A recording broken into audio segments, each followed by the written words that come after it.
Awas, hati-hati sama lingkaran setan. Ngelihat hal yang baru, terus tertarik, belajar gitu. Terus bosen, ngelihat hal baru lain, tertarik, belajar, bosen. Gitu terus. Saya pengen jago digital marketing, saya pengen jago desain, pengen bisa bikin program coding, pengen belajar musik, pengen mendalami voice over, pengen ini, pengen itu. Pokoknya pengen ngelakuin semuanya. At the end, nggak ada yang benar-benar punya prosesnya. Apakah kamu orang yang seperti itu? Tenang aja, kamu nggak sendiri kok. Saya juga orang yang seperti itu. Waktu zaman pandemi dulu kan booming iklan tentang digital marketing, pengen belajar digital marketing. Ngelihat orang lancar bahasa Mandarin, pengen juga belajar bahasa Mandarin. Ngelihat orang jago bikin musik, pengen juga jadi musik produser. Banyaklah pengennya. Ini nggak salah ya, justru kalau kita itu pengen terus-terusan belajar hal baru, ini justru bagus. Cuman kita harus bisa membatasi interest kita ini. Harus bisa kita manage lah. Karena kalau enggak, hati-hati. Ini bisa menjadi toxic. Karena kalau kita terlalu sering loncat dari satu hal ke hal lainnya, kita nggak akan benar-benar bikin progress gitu di semua hal. Sekali lagi, ketertarikan pada banyak hal baru atau skill baru itu bukan jelek ya. Tapi kata kuncinya adalah satu, harus di-manage. Kita tetap bisa jago kok di banyak hal. Cuman nggak bisa pada saat bersamaan. Nah, kamu bisa ngelakuin beberapa hal ini nih supaya ngebantu kamu untuk tetap bisa fokus. Tentukan prioritas. Kita harus akuin, kalau ngelakuin semuanya itu sangat-sangat mustahil. Waktu kita kan cuma 24 jam nih. Katakanlah kita pakai 24 jam ini berarti tanpa tidur, tanpa makan, dan tanpa lain-lain. Tetap akan terasa kurang, terasa nggak cukup. Padahal kan kita masih harus ngerjain banyak hal penting kan. Ibarat kalau kita lagi makan nih, kita udah makan banyak, terus kita udah kenyang. Kan udah nggak bisa diisi lagi kan? Walaupun di depan kita itu banyak makanan enak, banyak makanan yang tampilannya cantik, yang tampilannya bagus. Udah nggak ada ruang sama sekali buat kita nampung makanan lagi di hari itu. Nah, berbagai macam makanan yang belum sempat kita cobain ini masih bisa kita makan, tapi nanti. Nah, hal pertama yang dilakuin adalah bikinlah list prioritas gitu. Kita itu mau fokus atau mau mengejar hal apa aja. Diurutin dari yang paling atas itu berarti hal yang paling penting. Prioritas nomor 1. Makin ke bawah, prioritasnya makin berkurang alias makin nggak penting. Ini mah sepele. Yes, betul. Memang sepele. Tapi hal yang simple dan sepele ini bisa ngebantu kita membuat view menjadi lebih clear. Apa sih yang mau kita kejar sebenarnya? Kita tuh mau fokus di mana? Sehingga kita akan tahu waktu kita yang sangat terbatas ini akan lebih banyak dihabiskan kemana. Karena kan nggak bisa ke semuanya nih. Selanjutnya adalah plan your day. Saya pernah bikin video tentang time management, bagaimana saya mengatur waktu pada saat waktu itu saya lagi banyak kerjaan, lagi banyak project yang harus saya lakukan. Kamu bisa cek videonya di sini atau di sini. Maybe. Intinya gini, kamu harus tahu besok itu kamu mau ngapain aja, di jam berapa aja, dan berapa lama. Ini kita lakuin supaya waktu kita itu menjadi lebih terarah dan nggak terbuang sia-sia. Tapi gini guys, jangan salah tangkap kalau, wah, manajemen waktu, time management berarti harus rigid 24 jam, dari jam ke jam, dari menit ke menit, udah harus terencana, terplanning gitu. Jadi nggak ada kegiatan buat hal lain, harus kerja-kerja fokus-fokus. Enggak.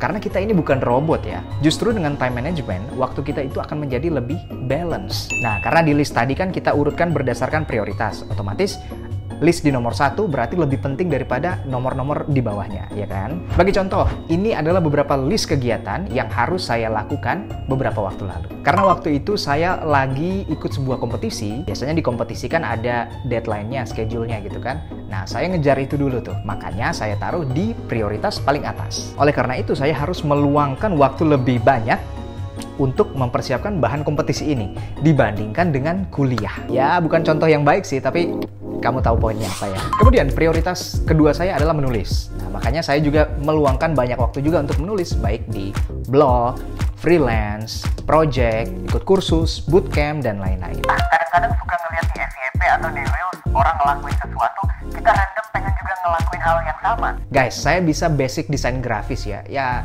dikit-dikit lah, tipis-tipis. Nah, kalau saya ngeliat di FYP atau di Reels, orang bikin ilustrasi-ilustrasi keren, gambar-gambar yang bagus, saya juga random pengen bisa menggambar, pengen juga bisa bikin ilustrasi. Saya pengen mendalaminya juga. Sebuah godaan. Bukan berarti jelek, tapi ingat, at the moment, saya punya fokus lain. Ikut kompetisi. Ingat, kalau saya meladeni cobaan tadi, let's say dengan saya akhirnya nonton tutorial, ya kan, praktek, ataupun belajar kursus gitu ya. Setiap menit Setiap jam yang saya buang untuk belajar hal itu artinya juga sama, setiap menit, setiap jam terbuang dan menjauhkan saya dari prioritas nomor 1. Ingat, karena waktu kita terbatas, jadinya kalau kita ingin mengejar sesuatu, mau nggak mau kita harus mengorbankan sesuatu lainnya. Nah gini guys, di antara jam yang udah kita set tadi, kalau saya nggak akan bisa fokus selama itu. Jadi misalnya gini, di kalender saya jadwalkan untuk bikin bahan kompetisi itu dari jam 9 pagi sampai jam 12 siang contohnya. Kurang lebih kan ada 3 jam tuh. Nah, saya nggak bisa tuh 3 jam itu fokus non-stop duduk di depan laptop bikin riset, saya nggak bisa. Yang saya lakukan adalah, jadi mirip-mirip metode Pomodoro gitu, ada jeda break atau istirahatnya. Nah, break ini bisa dimanfaatin. Kalau mau hiburan, bisa main handphone, bisa nonton, boleh banget. Atau bisa dimanfaatin untuk ngelakuin hal-hal di list prioritas bawah. Contohnya, saya main gitar itu udah dari SMP, tapi sampai sekarang nggak pernah jadi bener-bener jago gitu. Karena dari dulu gitar nggak pernah menjadi prioritas utama saya. Tapi at least saya bisa main nih. Jadi tetap seimbang nih. Kita mengutamakan prioritas atas, tapi secara bersamaan, walaupun pelan, hal-hal di prioritas bawah itu juga ada progresnya. Nah itu baru balance. Next, manfaatkan momentum.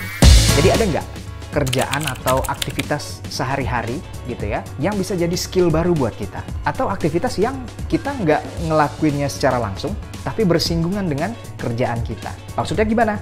Jadi gini, contohnya di pengalaman saya nih. Tadi kan saya bilang saya bisa basic desain grafis, pakai Photoshop, pakai Illustrator. Dulunya, saya nggak bisa sama sekali guys. Jadi ceritanya di tempat saya bekerja, di tim saya, itu kami nggak punya dedicated graphic designer gitu. Jadi setiap kali memerlukan desain, saya itu harus minta dulu ke tim desain untuk dibikin gitu. It's okay sih, minta tolong gitu ya, tim desain gitu. Tapi ada momen-momen tertentu saya merasa kalau minta ini akan butuh waktu, ya kan? Karena yang minta ini bukan cuma dari tim kami aja, tapi banyak gitu permintaan. Jadinya takes time, butuh waktu. Nah, saya ambil jalan pintas, sambil tetap minta tolong desain, akhirnya saya belajar tipis-tipis gitu. Desain, oh ini harus bikin kayak gini, oh ini harus bikin kayak gini. Nah, karena ini kan dilakukan terus-menerus nih, bersinggungan dengan pekerjaan saya.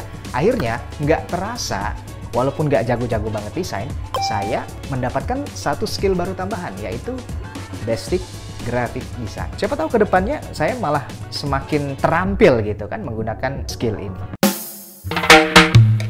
Tadi saya sampaikan berulang-ulang, belajar banyak hal itu nggak masalah. Yang masalah adalah kecenderungan kita untuk belajar semuanya sekaligus. Nah ini hati-hati, ini yang bisa bikin toksik. Kalau kita biasa ngeliat nih di FYP, di Reels, atau di postingan temen deh, kita ngeliat ada orang yang jago ngelakuin sesuatu gitu kan. Algoritma sosmed ini, sialnya, itu kan selalu nunjukin sesuatu yang sesuai dengan kesukaan atau ketertarikan kita gitu kan.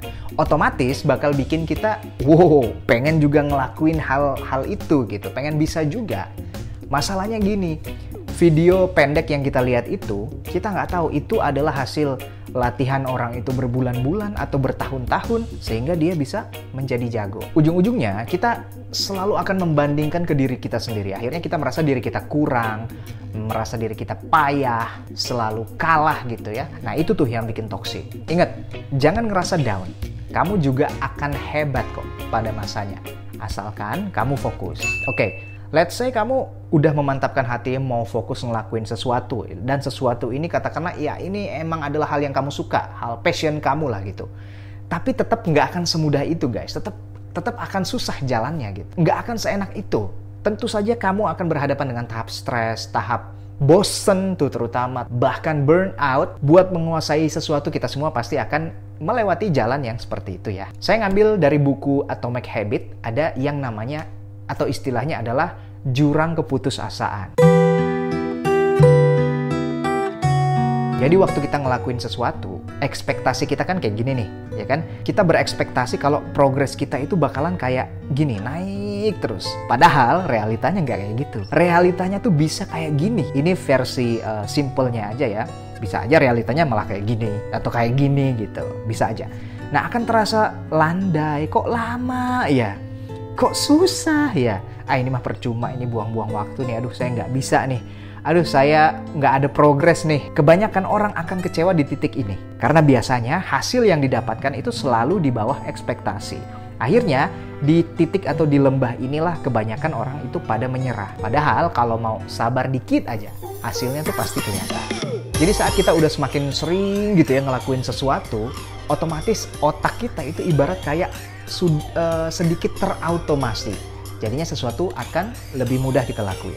Ingat tadi di bagian kita kenyang udah nggak bisa makan lagi. Kalau sekiranya prioritas kita itu sudah tercapai, atau kita udah mulai jago di suatu bidang tersebut, ini saatnya kamu nyobain atau makan makanan lain. Di case saya, waktu kompetisinya udah selesai, otomatis kan udah selesai prioritas 1. Nah, untungnya alhamdulillah waktu itu kompetisinya saya mendapatkan penghargaan. Nah, setelah itu saya bisa milih apakah saya akan fokus di hal yang baru atau saya utamakan prioritas lama saya. Saat kamu kepikiran untuk belajar hal yang baru atau hal yang lain, tapi masih ada fokus lain nih, kamu bisa simpen dulu buat kamu makan nanti.